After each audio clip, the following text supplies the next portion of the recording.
ask that question of the King County Executive yourself if you want, or whatever else is on your mind, because Executive Dow Constantine will be taking your calls in just a few minutes here, 5 minutes or so. The number is 206-543-KUOW. You can get on the line right now, 543-5869.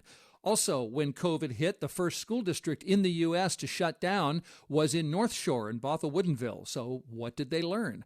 And fighting climate change requires collective action, but there's still room for individuals to step up and lead, and you're going to hear what some individuals have done if you stay tuned for the record.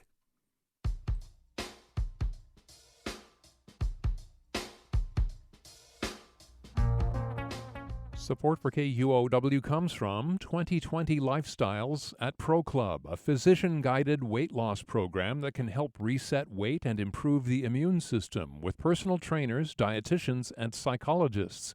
Learn more at 2020lifestyles.com.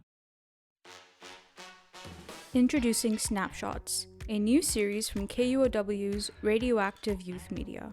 10 years of stories from Seattle area teens about identity. Stories that tackle our questions about the world around us. Where we revisit stories from the past and see how they land in 2021. Time travel with us every Thursday. Listen at kuow.org/radioactive or wherever you get your podcasts. Members are the lifeblood of KUOW. The fact-based news and information that you rely on at KUOW and NPR is made possible by you. Over 90% of our funding comes from our listeners and business supporters who donate to this station.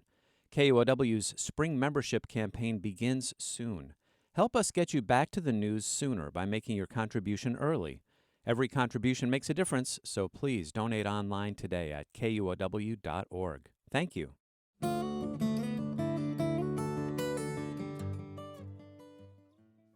Live from NPR News, I'm Lakshmi Singh.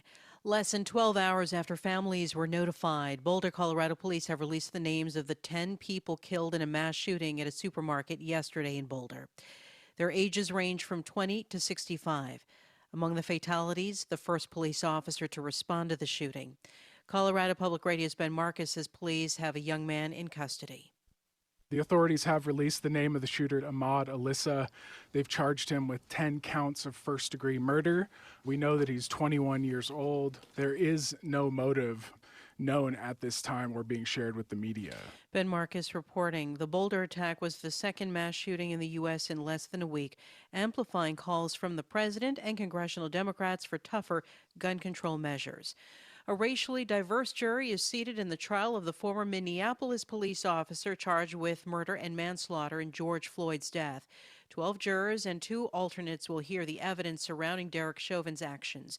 The 15th juror selected will be dismissed at the start of opening statements if all the other jurors remain in place. While much of the country is easing some coronavirus restrictions, not New Jersey.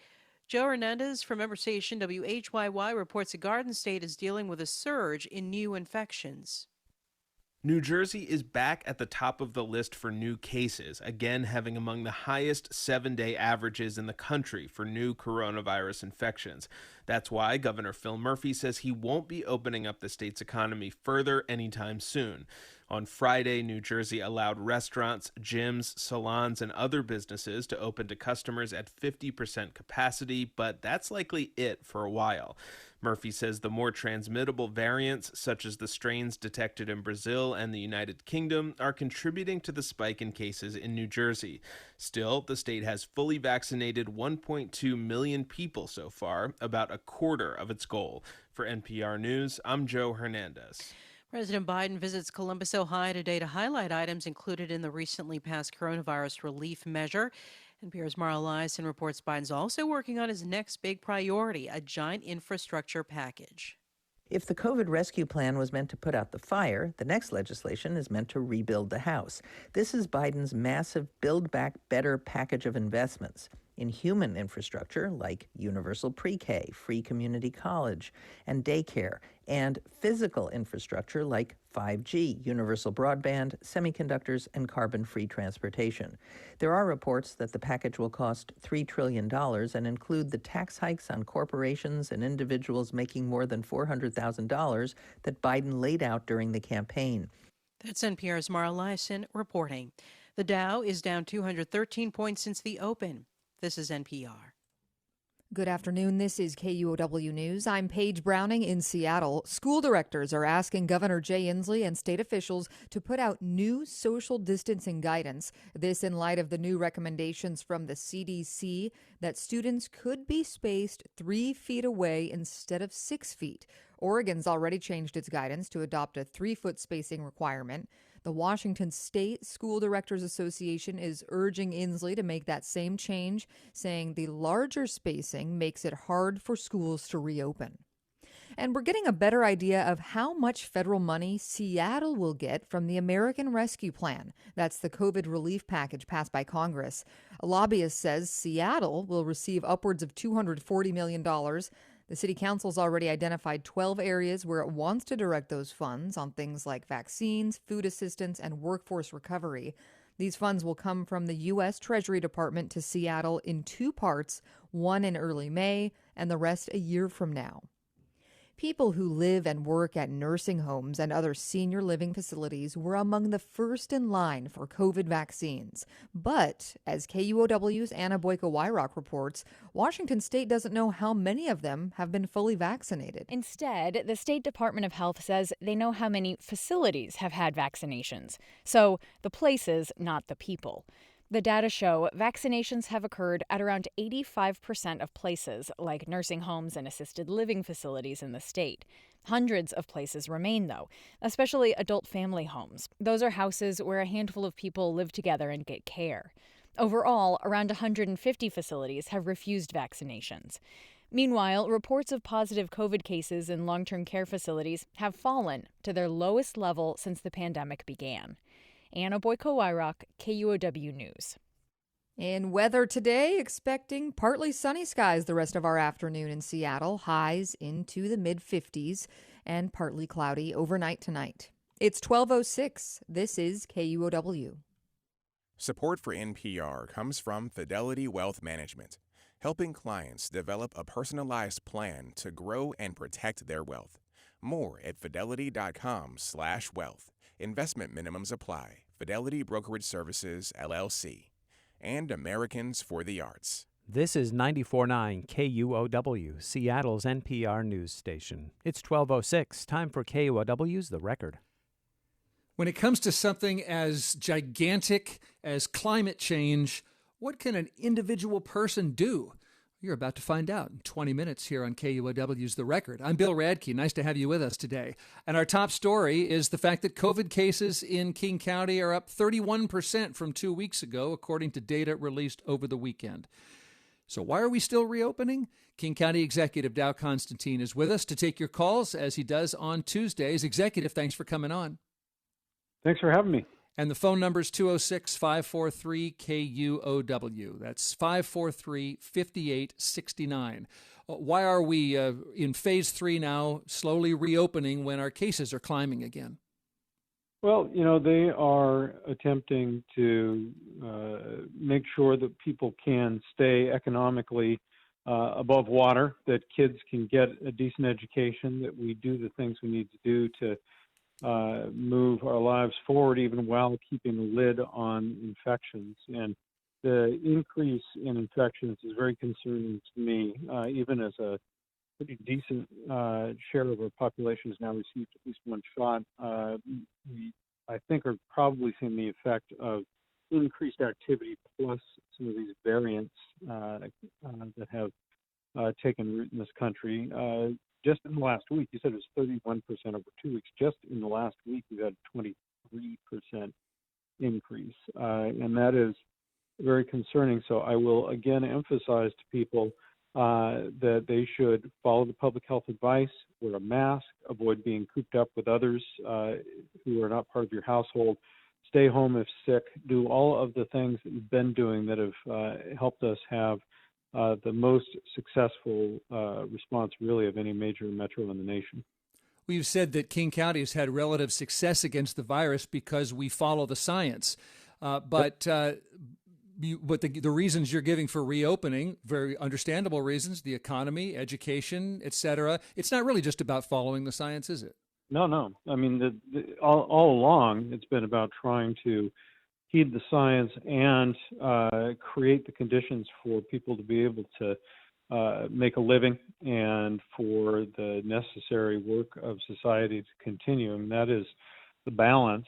We have, I think, had a public that's been really eager to follow the advice of experts and do the things they need to do to protect their neighbors. If you were only going to focus on preventing infection, you would have ordered everyone to stay in their homes and never interact with any other human beings. That obviously is not practical, and it's not what happened. But the fact is that the governor, the State Department of Health, is trying to come up with the best guidelines based on the conditions as they're able to understand them. And I think they've done, the results show that they've done a pretty good job over the course of the last year. Okay. I'm just going to, again, urge people, be careful right now. It is still dangerous out there. And until a very large percentage of the population has immunity, you're going to personally, and the people you love are going to be in danger of contracting this virus. Final question on that front. We just heard at the top of the newscast there about New Jersey seeing cases rise and saying they're going to pause reopening. Countries are going back into lockdown. Germany is the latest. Does your public health officer, Dr. Duchin, does he give you any odds of, because you're all about the data, right? You have some idea what reopening, how many cases that might lead to.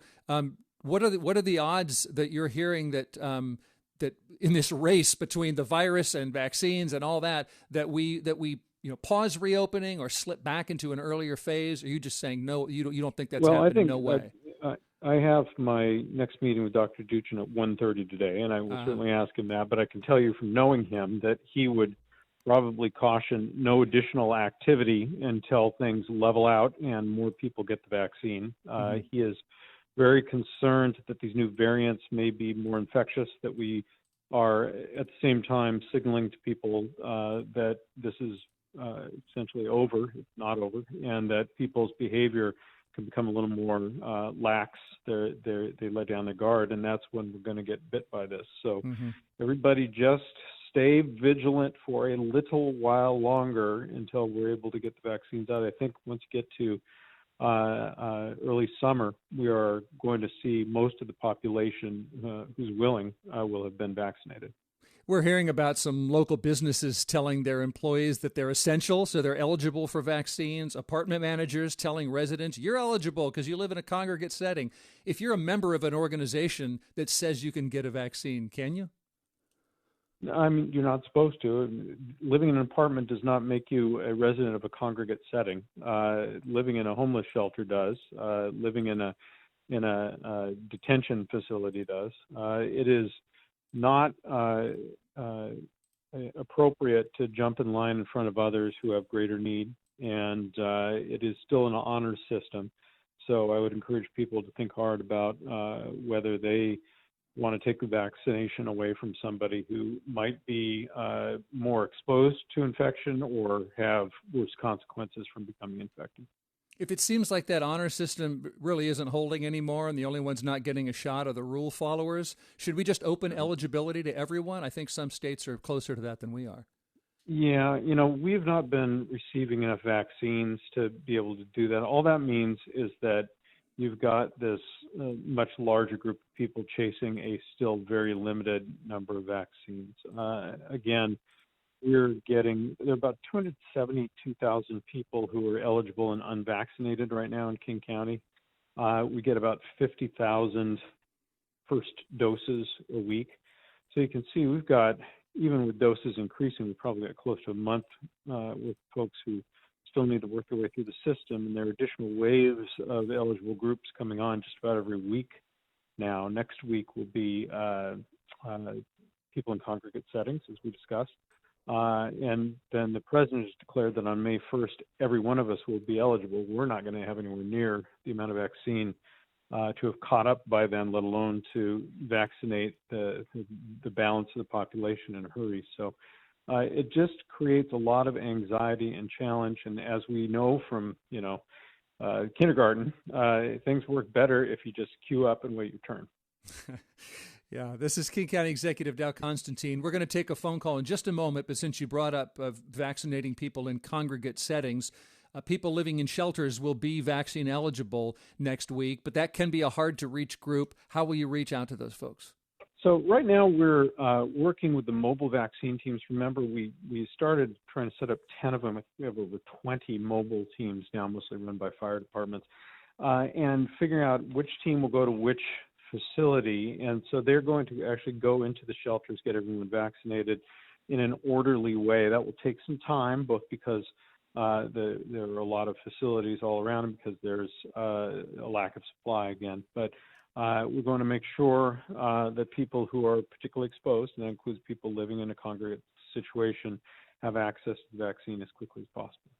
And will you direct the Johnson & Johnson one-shot vaccine to folks who are homeless who might have extra trouble getting set up for a second shot? Primarily a public health call, but it's sort of logical that you would, because it's harder to keep track and make sure people are getting their second vaccine and they're getting the right vaccine the second time if they don't have a permanent home. So the Johnson & Johnson single-shot vaccine would make the most sense there. We are also working with these facilities and organizations if they want to set up a pop-up or temporary clinic in conjunction with public health, so they can get to not only the folks who are being sheltered there, but people in their broader orbit who may be receiving services from that organization. This is the same approach we're taking with ethnic churches or community-based organizations where they have defined constituencies they can bring in, say, over a weekend to get everybody vaccinated, and then take that clinic and set it up somewhere else.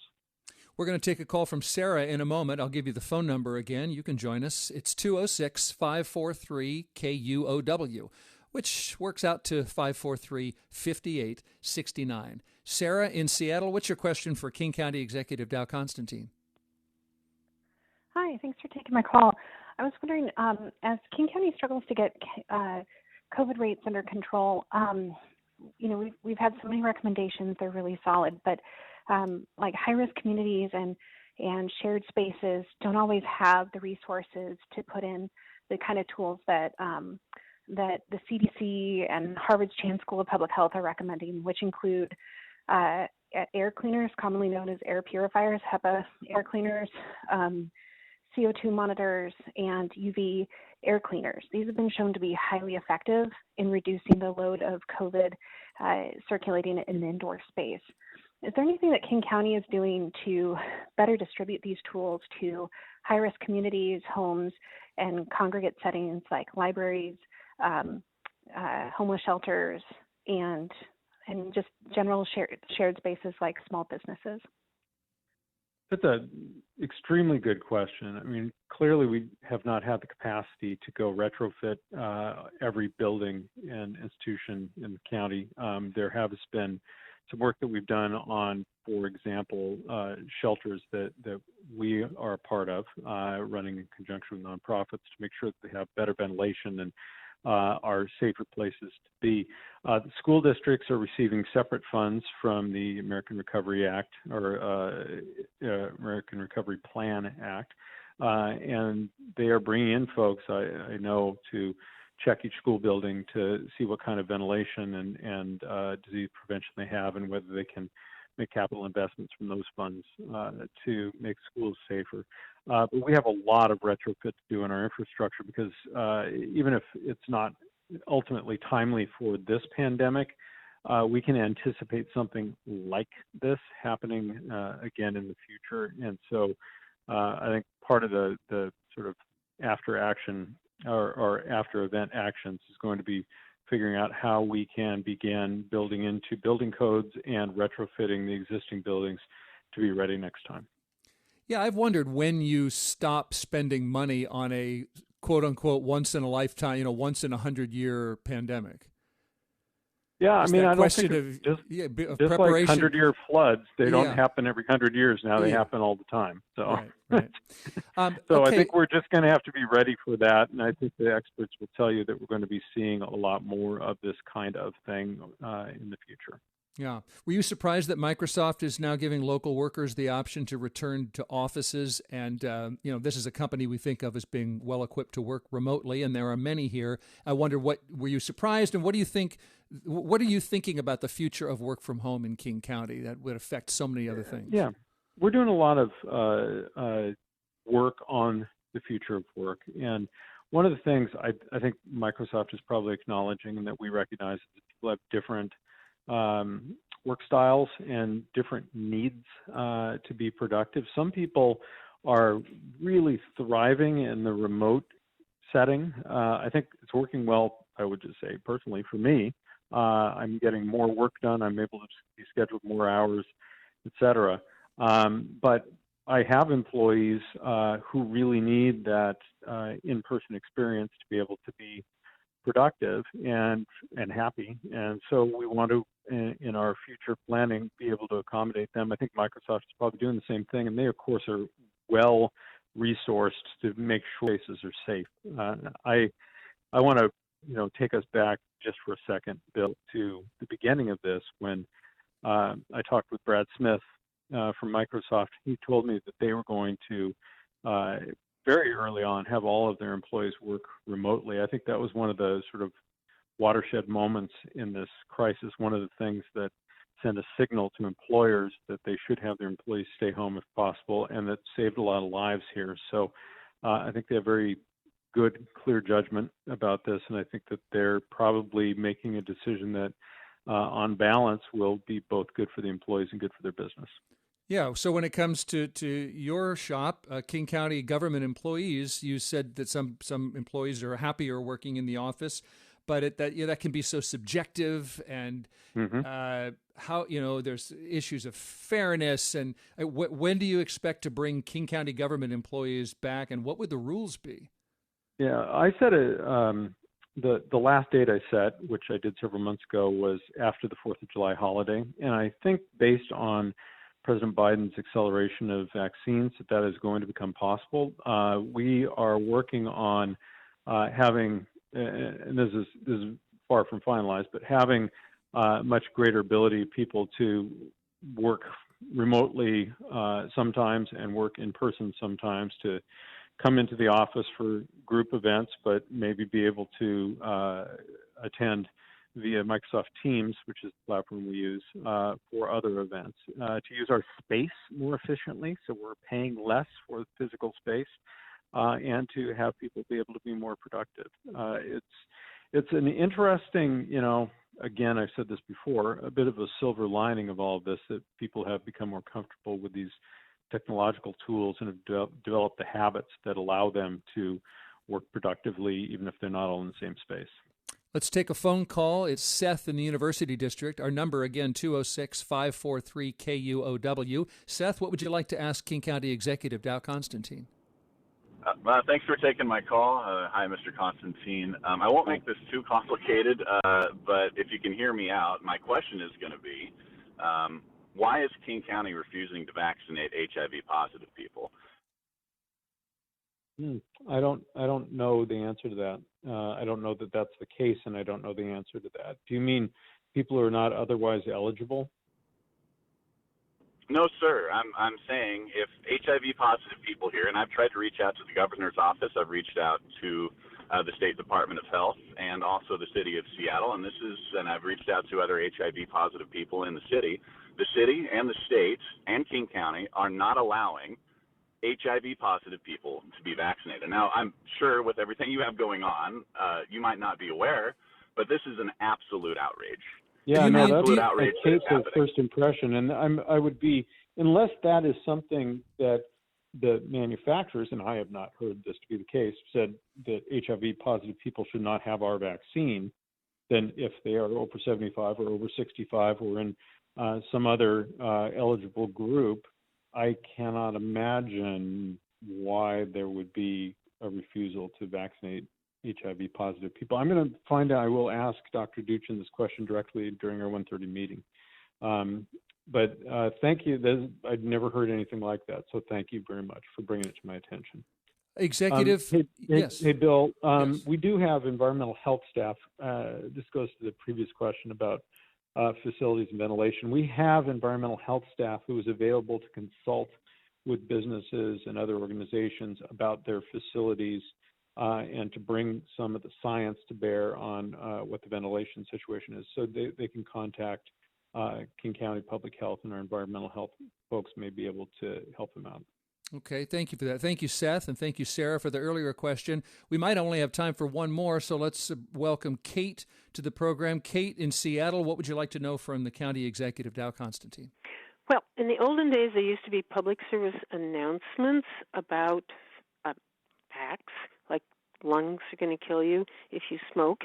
I'm wondering if there's some way to have a public service phone announcement, like when there's a tsunami, we have the announcement of, please, people that have been vaccinated, that does not mean rushing up to everyone in delight. You're not necessarily all safe yet. Yeah, besides saying that every week to KUOW listeners on this program, Executive, what about outreach PSAs? Which is a massive megaphone for sure. In the budget, the seventh COVID budget I'll announce tomorrow, we will be including quite a bit of funding for outreach to help people get through the rest of this, to prevent further infections, to make sure people are getting their vaccines, to send the exact kind of message that your caller is suggesting. And that includes purchases in ethnic media in various languages to reach people who are harder to reach, who may not be in your listening audience, Bill, hard to believe. And that is all going to be part of a major budget announcement that I make tomorrow at 1 o'clock, I believe. That reminds me, thank you for that question, Kate. It reminds me, a colleague said, back to the subject of, should we just make everybody eligible? And her comment was basically, when you tell, for example, young people, well, and which we have been, you're not so at risk. When you tell young people they're not at risk enough to be eligible for a vaccine, whatever our intentions are, do they respond by being reckless in the way that Kate described? Because that's maybe what young people do. There was a question early on in all of this. Is it too dangerous to tell people that they're less vulnerable, and trying to rely on their sense of responsibility towards those who are more vulnerable? And I think that is a legitimate question to ask, but you got to give people the truth. You can't ignore the facts, and the facts were that younger people are less likely to become seriously ill and die. Doesn't mean that some of them did not, and they have. But Bill, you're doing a great service by helping us get this message out every week. We appreciate it, and we are going to be working through all channels to reach the public and help people understand that the crisis isn't over and what they can do to help us through this last mile. Thanks for doing that with us, King County Executive Dow Constantine. Talk to you next week, I hope. You bet.